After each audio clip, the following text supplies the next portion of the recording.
សួស្តីទាំងអស់គ្នានិយាយចឹងអ្នកទាំងអស់គ្នាមានស្គាល់គាត់នេះអត់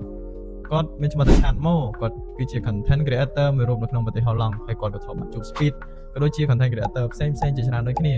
ហើយមិនបានថ្ងៃហ្នឹងខ្ញុំទៅនិយាយពីគាត់វិញដោយសារអីដោយសារតែថ្ងៃទី4 ខែ 4 ឆ្នាំ 2025 នេះគាត់នឹងមានដំណើរកម្សាន្តមួយនៅក្នុងដំណើរកម្សាន្តតូចជាច្រើននៅក្នុងទ្វីបអាស៊ីគាត់នឹងមកទីក្រុងភ្នំពេញរបស់យើងអ្នកទាំងអស់គ្នាហើយមួយទៀតអីដែលសំខាន់នោះគាត់នៅពេលដែលគាត់មកដល់ទីក្រុងភ្នំពេញគាត់នឹងធ្វើការ live ដូចជា speed កាលដែលមកទីក្រុងភ្នំពេញដូចគ្នាហើយអីដែលសំខាន់មួយទៀតនោះគឺគាត់កំពុងតែប្រកាសស្វែងរក content creator រូបណានៅក្នុងប្រទេសកម្ពុជាយើងដើម្បីនាំគាត់រករកឬក៏ដើរលេងនៅក្នុងប្រទេសកម្ពុជារបស់យើងនៅទីក្រុងភ្នំពេញផ្ទាល់តើគ្នាបើសិនជាគិតថា content creator មួយរូបណាដែលស័ក្តិសមអាចធ្វើធัวឲ្យគាត់ឬក៏នាំគាត់ដើរលេងបានសូម comment នៅខាងក្រោមនេះមកហើយមួយទៀតបងប្អូនគ្នាបើសិនជាអ្នកទាំងគ្នាចង់ខ្លាយមានបំណងចង់ខ្លាយជា content creator មួយរូបដែរអ្នកទាំងគ្នាអាចចូលរៀននៅសាលានេះបានបើសិនជាចង់ដឹងព័ត៌មានផ្សេងៗតាក់ទងតាមលេខទូរស័ព្ទនិង Telegram ខាងលើបានខ្ញុំផ្ទាល់ក៏រៀននៅសាលានេះដែរអ្នកទាំងគ្នាអញ្ចឹងមានអីជួបគ្នានៅសាលាបាយបាយ